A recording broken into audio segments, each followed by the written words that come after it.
হরে কৃষ্ণ। আগামী 17 অক্টোবর শুক্রবার পবিত্র রমা একাদশী ব্রতের দিন, দামোদর মাস। এই মাসের একাদশী খুবই গুরুত্বপূর্ণ। কেন? এই দামোদর মাসে যদি কেউ একটুকু ধর্ম কাজ করে, তা সহস্র গুণ বেশি ফল প্রদান করে। আর সেই দামোদর মাসের একাদশী ব্রত পালন করলে 1 সহস্র একাদশী ব্রত পালনের সমান ফল লাভ হয়ে থাকে। তাই যারা আপনারা একাদশী ব্রত পালন করেন কিংবা না করেন, সকলেই চেষ্টা করবেন অন্ততপক্ষে এই দামোদর মাসের একাদশী ব্রত বিশেষ ভক্তি ভরে পালন করতে। এতে ভগবানের বিশেষ কৃপা কিন্তু লাভ করা যায়। আর সেই রমা একাদশী ব্রত শুরু হচ্ছে আগামী 17 অক্টোবর শুক্রবার। এবং পারণ কখন করতে হবে তা আমরা একটু পরে জেনে নিচ্ছি। তবে মূলত এই পারণ করার সময় একটা বিশেষ মন্ত্র রয়েছে, যাকে বলা হয় পারণ মন্ত্র। সংকল্প করার একটা মন্ত্র আছে, পারণের একটা মন্ত্র আছে। সংকল্প করতে না পারলেও চেষ্টা করবেন পারণের সময় পারণ মন্ত্র উচ্চারণ করে ভগবানের প্রসাদ দিয়ে প্রত্যেকটা একাদশী ব্রত পালন করতে। সংকল্প করতে অনেক সময় আছে, সংকল্প করলে কি হয় যে আপনি বাঁচেন কিংবা মরেন, যে কোনো অবস্থাতেই আপনার যত কষ্ট হোক ব্রত করা লাগবে। হে ভগবান, আমি যে অবস্থাতেই থাকি না কেন, আমি এই ব্রত করার জন্য প্রতিজ্ঞা করছি, আমি ব্রত করব। তো যদি আপনার অসুস্থ হয়ে যায় বা বিশেষ কোনো পরিস্থিতি আসে, তখনও কিন্তু ব্রত ভঙ্গ করা যাবে না। এজন্য সংকল্প অনেক সময় ভক্তরা করে না, কিন্তু পারণের সময়ে পারণ মন্ত্র উচ্চারণ করা উচিত। আর সেই পারণ মন্ত্র হচ্ছে একাদশীর একাদশাম নিরাহার ব্রত নানেন কেশব প্রসিদ্ধ সুমুখনাথ জ্ঞানদৃষ্টি প্রদভব। এই মন্ত্র বলে ভগবানের কাছে ক্ষমা প্রার্থনা করবেন। হে প্রভু, এই যে ব্রত করেছি, যদি কোনো অপরাধ হয় কৃপা করে তুমি আমাকে ক্ষমা করো এবং এই ব্রতের ফল আমাকে প্রদান করো। এভাবে করে আপনি আপনার ভক্তির সহিত প্রার্থনা করবেন, মন্ত্র যদি নাও জানেন। এবং এই ব্রতের বিশেষ মাহাত্ম্য কথা শাস্ত্রে বর্ণনা করা আছে। আমরা তো জানি একাদশী ব্রত খুবই ভগবানের প্রিয় দিন। বিশেষ করে এই দামোদর মাস ভগবানের সর্বাপেক্ষা প্রিয় মাস। এই 3টি বছরে দ্বাদশ মাসের মধ্যে সব থেকে শ্রেষ্ঠ মাস এই দামোদর মাস। আর সেই দামোদর মাসের একাদশী ব্রত যেমন শনিবার শনি দেবতার দিন, তেমনি একাদশী ব্রতের দিনটি হচ্ছে ভগবানের প্রিয় দিন। এজন্য একাদশীকে হরিবাসর বলা হয়। তাই আপনারা এই দিনে অবশ্যই এই রমা একাদশী ব্রত পালন করবেন। কিন্তু এই একাদশী ব্রত পালন করলে কি ফল লাভ হয়? শাস্ত্রে এই একাদশী ব্রতের বিশেষ মাহাত্ম্য কথা বর্ণনা করা হয়েছে। আমরা প্রথমে সেই প্রসঙ্গে জেনে নিচ্ছি, এরপরে পালন কখন করবেন সংক্ষেপে তাও জানিয়ে দিচ্ছি। রমা একাদশী ব্রত। এক সময়ে মহারাজ যুধিষ্ঠির ভগবান শ্রীকৃষ্ণকে বললেন, হে জনার্দন, কার্তিক মাসের শুক্লপক্ষের একাদশীর নাম এবং মাহাত্ম্য কৃপা করে আমাকে বলুন। ভগবান শ্রীকৃষ্ণ বললেন, হে রাজন, মহাপাপ দূরকারী সেই একাদশী রমা নামে প্রসিদ্ধা। আমি এখন এর মাহাত্ম্য বর্ণনা করছি, আপনি তা মনোযোগ সহকারে শ্রবণ করুন। পুরাকালে মুচুকুন্দ নামে এক সুপ্রসিদ্ধ রাজা ছিলেন। দেবরাজ ইন্দ্র, যম, বরুণ এবং ধনপতি কুবেরের সাথে তার বন্ধুত্ব ছিল। ভক্তশ্রেষ্ঠ বিভীষণের সাথেও তার অত্যন্ত সদ্ভাব ছিল। তিনি ছিলেন বিষ্ণু ভক্ত এবং সত্য প্রতিজ্ঞ। এইরূপে তিনি ধর্ম অনুসারে রাজ্য শাসন করতেন। চন্দ্রভাগা নামে তার একটি কন্যা ছিল। চন্দ্রসেনের পুত্র শোভনের সাথে তার বিবাহ হয়েছিল। শোভন এক সময়ে শ্বশুর বাড়িতে এসেছিলেন। দৈবক্রমে সেই দিন ছিল একাদশী তিথি। স্বামীকে দেখে পতিপরায়ণা চন্দ্রভাগা মনে মনে চিন্তা করতে লাগলেন, হে ভগবান, আমার স্বামী অত্যন্ত দুর্বল, তিনি ক্ষুধা সহ্য করতে পারবেন না। এখানে আমার পিতার কঠোর শাসন। দশমীর দিন তিনি নাগরা বাজিয়ে ঘোষণা করে দিয়েছেন যে একাদশীর দিনে আহার করা নিষিদ্ধ। আমি এখন কি করি?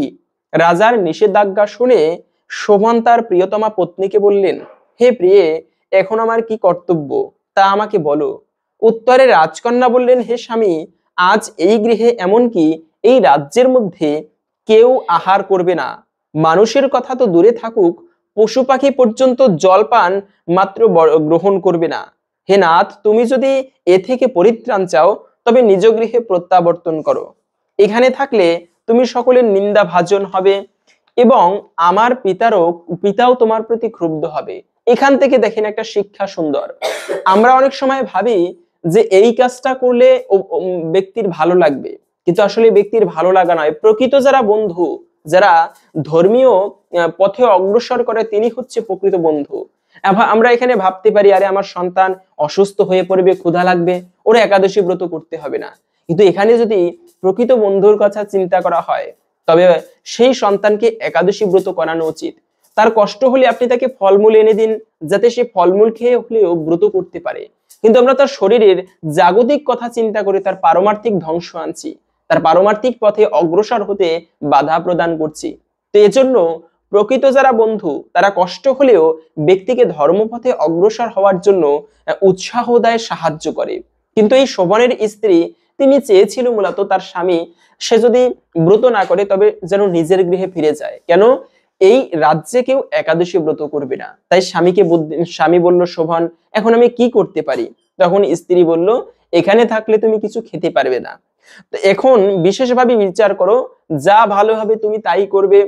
সাধ্বী স্ত্রীর এই কথা শুনে শোভন বলল, হে প্রিয়ে, তুমি ঠিকই বলেছ, কিন্তু আমি গৃহে যাব না, আমি এখানে থেকে একাদশী ব্রত পালন করব। ভাগ্যে যা লেখা আছে তাই হবে। এইভাবে শোভন ব্রত পালন করতে বদ্ধপরিকর হলেন। সমস্ত দিন অতিক্রান্ত হয়ে রাত্রি শুরু হলো। বৈষ্ণবদের কাছে সেই রাত্রি সত্যিই অত্যন্ত আনন্দকর, কিন্তু শোভনের পক্ষে তা ছিল বড়ই দুঃখদায়ক। কেননা ক্ষুধা তৃষ্ণায় সে ক্রমে দুর্বল হয়ে পড়ল। এভাবে রাত্রি অতিবাহিত হলে সূর্যোদয়কালে তার মৃত্যু হলো। রাজা মুচুকুন্দ সাড়ম্বরে তার শবদাহ কার্য সুসম্পন্ন করলেন।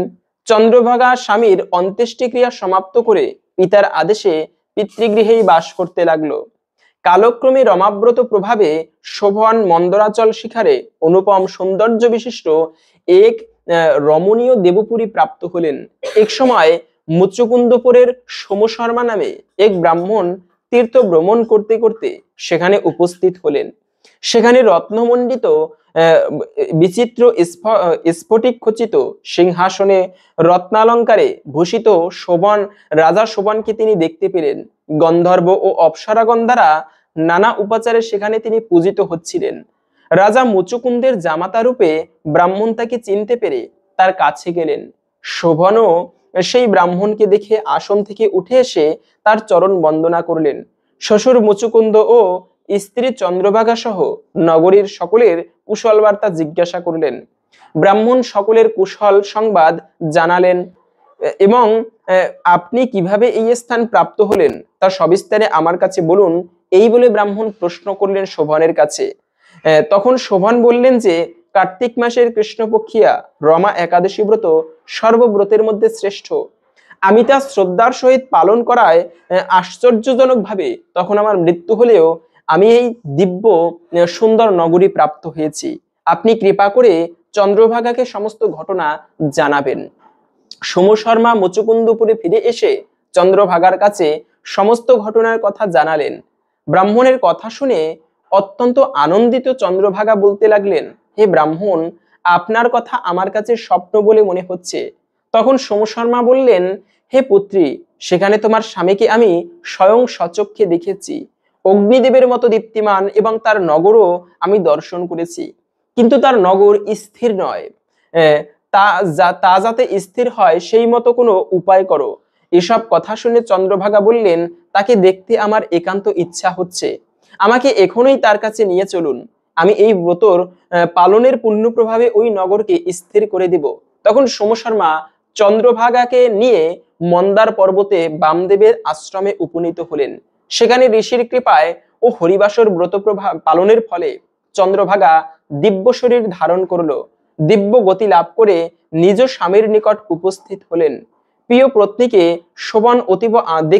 শোভন অতীব আনন্দিত হলেন।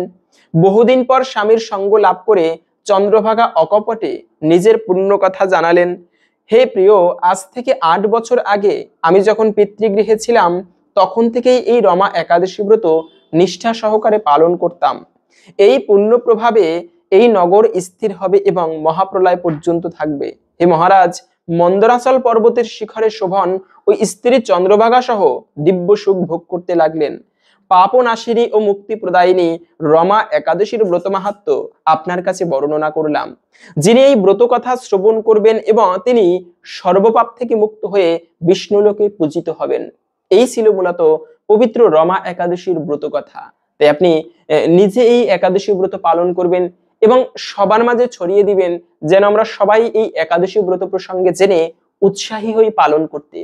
এবং এই ব্রতের পালন করতে হবে পরের দিন, এটা হচ্ছে পশ্চিমবঙ্গের সময় অনুসারে ভারতের, পালন করতে হবে পরের দিন সকাল 5টা থেকে সকাল 9টা 27 মিনিটের মধ্যে, এই সময়টুকুর মধ্যে আপনারা পালন করবেন। এবং বাংলাদেশের সময় অনুসারে পালন করতে হবে সকাল 5টা 56 মিনিট থেকে 9টা 47 মিনিটের মধ্যে।